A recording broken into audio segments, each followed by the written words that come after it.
Iñaki Beobide inork ez du gertukoek baino hobeto ezagutuko, familia oso handia zuen, eta gaur hemen ditugu eta eskerrak eman behar dizkiegu bere bi alabei, Olatz eta Harri Beobide. Kaixo! Ongi etorri. Eskerrik asko.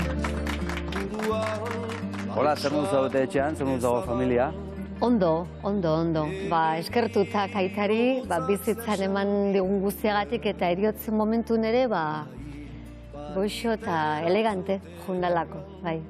Harri, eta gaur Miramongo estudiotara etorri zarete, zuen aitarentzat hau izan zen, garai batean bigarren etxe bat bezala, ezta? Edo lehenengo etxea. Bai. Bai. Hemen bizi izan ditu ordua Jurretatik hona etorri zanean, hemen orduk eta gauak eta behatziran guztiak egin zitulako urte askotan, bai. Gu ere etortzen ginen, bisitan, ez binka. Bisitan. Bai, zuek ere umetan aita hemen lanean ari zen aitzakiarekin, etorritako zen. Bai, edozen gurasoi bezala, ez bilazo bezala ez tekin zeta olakok, bai. Lehen totolika ikusi dut aguatu naiz, totolika zerren. Profesionalki ere azken urteak hemen eman zituen, ez da? Bai, eta niko goratzen dut Gasteizen hasi zianean telebistako proba haiek egiten, gero igual hobeto kontatuko ziguti horiek, baina ere, Eusko Jaurlaritza azpin edo kazetari batzuk eta asteziela probak egiten, horre ere, jaseko festivalako aitzakiak edo egonitzalan ere. Eta prinkalekoan, prestatzen zituztenean bikoizketak, eta bai. Eta estudioan, jeskaetzen estudioan, karo, gurasoekin azkenean, bizitza ituzu, badozen familitan bezala, ez da? Beroien lan lekuak. Testu inguruan jarriko gara, Harri, gerra ondorengo giroan euskalgintzan eta kulturaren sustapenean utxetik hasi behar izan zen garaitakoa da. Zuen aita, esaterako 1989an, okerrez baldin bagaude, Jarrai, antzerki taldea sortu zen Donostian eta 10 urtez aritu ziren, ez da? Frankismo garai bete-betean. Bai, ala da, berak leku zidan esan duen bezala, ez? Bera sumatzen zen Donostien euskal kultura, euskera faltazala eta euskera bultzatzeko. Han eta hemengo lagunak elkatu zidan behin da berriz, kulturako arlo desberdinetan gauzak sortzeko. Eta lehenengoa Jarrai antzerki taldea izan zen, bai. Eta garai hartan euskalgintzan zentsura oso presente zegoen, Olatz. Zuen aitari ere tokatu zitzaion zentsurari aurre egin beharra? Bai, hor badaude eskutitz pila eta material pila erakusten nola eskatu bertzituzten gauzak lortu alizateko, ez? Eta gero, beak esaten zuen bezala txoriari herri hontan bezala ez dugu inork, ez? Hainbeste kantatu baskatasun hitzaia debekoa zegoelako, ez da? Eta teatroarekin ere, orduan beroiek lortu zuten adibidez gizon zuzenak Los Justos, Camusek emandako baimena, baina gazteleraz ez zuen eman, diktadura garaian ez zulako eman nahi. Eta euskaraz eman zan, edo egintzian hemen, Andere Etxea, Ibsenen, egintzian Europa mailan, momentu hartan punteroak ziren autoreak eta obrak eman ziren hemen euskaraz, ez? Eta horietzan kasualidade izan bilatzen zalako ere herri baten esnatzea, suspertzea eta euskararen prestigioa. Euskarak ere ukiz ezala ere, zeukalako antzerkian bere komedia, bere umorea, baina euskara lotzen zen horrekin. Eta ez teatro batean, eta lenguan esaten zuen bezala Ramonek, ez? Dekoratu txukun batekin eta testu landu batekin itzulpenak ere oso derrak eta zituzten. Salvador Garmendia eta bat bilizean bestein bat, eta mendia eta asko itzultzen. Garaiatan puntan zeuden aktoreak, ez? Beroi bultzatu nahi zuten gazteko abila bazen azkenean, eta bultzatu nahi zuten euskera gazte mundura, eta gazteekin erlazionatzeko euskera nahi zuten, ez? Euskal kultura horrela, ez garaibateko garoa eta kresala baizik eta. Orduan ikusten zanak mundu Europa mailan, euskerara ekarri, bai. Eta izenak esaten hasi zarenez, Olatz, Arantza Gurmendi, Ramon Saizar Vitoria, Xabier Lete, ere aritu ziren antzerki talde hartan, zuen ama ere, bai? Bai, ama. Ama beti izan da. Abak beti sustengatu duetxa eta aitak ama, ez? Nik uste dut horbiak ezautu zean oso gaztetan, lan egiten zuten elkarrekin, da gure etxia zen ikusten zela, kanpo base, berezte egotzeko bezala. Eta horti pasatzen zean danak, eta guk ezautu ditugu danak, zagutzako Mikel Aboa bat, edo Xabier Lete bat, edo Diratxekok, eta Ramon bat. Eta Ramon Saizar Vitoria etotzen zen, Salvadorrek izan eta txalde pasa ditugu. Ez bere egiten zutenak, antzerkia prestatu, irratia prestatu. Gero ja, beranduago, idatzi behar zuten gauzak itzulpenago duan.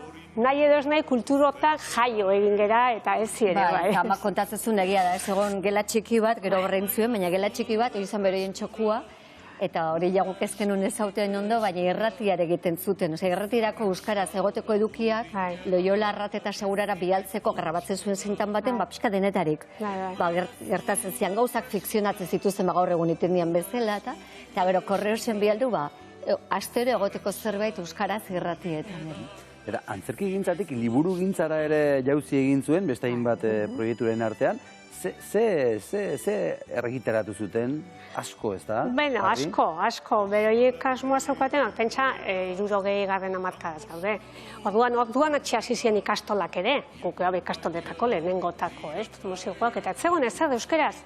Ikastoletan lantzeko ere, eta beroi pentsatzen zuten beharrezkoa zela euskarazko materiala. Margo egun enziklopedia itzuli zuten eskura edukitzeko, ipuinak ere itzultzen hasi ziren, gero hasi ziren ja gauza sakonagotan, txillarreekin gauza sakonago publikatzen, da iberoienak edo bai itzulpenak, eta gu beti bizi izan dugun etxean asterixak genitu, Jesus. Lehendabiziko komikiak horra ateratzen, eta? Bai, lortu zuten baimena, bai printze txikia euskaraz ateratzeko, eta baita asteriz, eta hori bai, Aitxaren ona zan horretan, ez? Ona esaten zenun josten, ez? Kulturgintzan jostu nahi irakurri dut, ez? Lortzen zituen xirrikituk eta harremanak ona zan lortzezun, eta ere uste dut zala, bai, bizionarioa, eta gero, kapasa zala eusteko lortu arte gauzak, ez? Zarroma horra zizian liburuk, eta gero diskakin ere, indako lanketa luzeak. Bai, musikari dagokionez, herri gogoa, diskoetxea sortu zuten, nola etorri zen sorrera hura? Berak esaten zuen, segun iparraldean diskatxo batzuen, Mikel Agaberik eta indakoak zinsa ere bazgenun hor, baina etzegon berez euskal musika publikatzeko eta berez sortu zuten bizka bat ere jarrai eta mugimendu guztio. Eta ez dokamairu sortu zen gero ere bai, azkenean pertsona batzuk oso antzekoak edo inguru berekoa ziralako, eta behar zuten nun baite argitaratu eta herri gogoa. Eta orduan, ezin zuten baimeni lortu, baina Bartzelonako disketxe bat egin zuten, Edixarekin egin zuten akordia, eta orduan hasieran han grabatu eta han editatzen zen, gero ja lortu zuten hemen grabatzea. Bai, eta gero horregontzan, mezenaz bat ez, Euskaldunok asko ukiritu gorrelakoak, ez, eta Pako Niangolarra. Beha izan zen, esan zuna, bane jarriko ez, eta hortxe sortu zen Tomas Gorrosen, Donostiko Gorroseko auzoan estudio bat, eta horri ere, eskerrak bihotzez ebango genezkioke berari eta bere familiari, ze horrek albideratu zuen Euskarazko diskagintza oparo bat egotea, momentu horretan. 200 disko eta kasetetik gora, lehen aipatu dituzu Xabier Lete, Mikel Laboa eta garai hartako artistak, ez? Bai, eta gero txalapartakin ere hasi zian, ez? Eta aipatu ziguten lenguan ere, hartu zituztela Orsoz Navarra nahiak, eta aitak esan ziela, baina oizate, Euskaldunak zate, baina jarri eleante, eta eleante jantzen zituztela, txalaparta jotzen, ez? Pixkat hori lortzen dizutelako ere, gurea eta gure kultura eta gure sustraia gurea eta arro egotea, ez? Ezatea, hor daude, ez. Eta gero bain igual paserretarrez jaztea ere ahorro egoteko modukua da, ez da? Claro, munduak bueltasko ematitxu. Baina momentu hartan, eta txalapartakin intzituzten bilduma batzuk ere oso bereziak, musika, euskal musika, herri musikak, bertxolariken aztezan, da horren bertxolari guztikin ere egite zituzten, Salvadorrenak txirretan diska pila badaude. Eta, horrela, zituzten bakarri momentun behar zituzten abeslarienak edo musikak, modan jartzen zienak, baizik eta bere egin ez zituzten modan jartzea ere, baizik eta ara ikerketara iritsi zen, akilarrekin eta organoarekin ere musika klasikoa. Mantentzeko pixka bat euskal musikariena, jakin gaina zeuden ez zutela hortik dirurik ateako, baina behintzat bildutak ega zedin, herri musika sorta bezala. Bai, eta norbetek esaten omentzun, baina diska garestia dia, eta kasetan ezin datera organoaren, eta beste guztile igual bai, baina organoak eta pena ematen ziren garai hartan kalidade aldetek diskotik kasetera pasatzea, ez? Eta gaur egun ere, ez dakiz zer dirudi, baina garai batean abeslari berriak eta txomin atola eta zuten ia inork ezagutzen ez zuenean. Bai, olako hausak ere bai. Gerediaga elkarteak argizaiola saria eman zion, 2011an. Nola bizizan zenuten sari hura? Pozik, aita etzan oso medaila salea, zan itzalean lan egiten oitua, nez eta arpei asko mandartzun gauzak lortzeko, gero beti esaten zuen, eta guk uste genuen, guztia merezi zuela, mereziko luken bezala, baina gedaitak zeukala pizgarri horiz, etzan bere gauza baten geratzen, bezik gero telebista, gero aipatuko izkizugunak segurazki, osue guri, baina Orduan oso arro eta pozik ikusi genuen etxak esaten zula beti ez besteak, oain besteekin behar due. Ja, ez dezagun gutaz hitz egin, ez? Baina papoxa mantziola, eta ikusi genunean Malkoikin ateatzen eszenariora, ez? Jasotzea kontuatzen zinen asokangu egon geha txikitan. Txiki-txikitan, eta diskasaltzen. Horren bakio asokak berak ematea rekonozimentu hori beretzako ze garrantzitsua zen, bai. Bueno, ikusi egingo dugu. Bai. Beo bidek nola jaso zuen argizaiola sariak Herediaga elkartearen eskutik.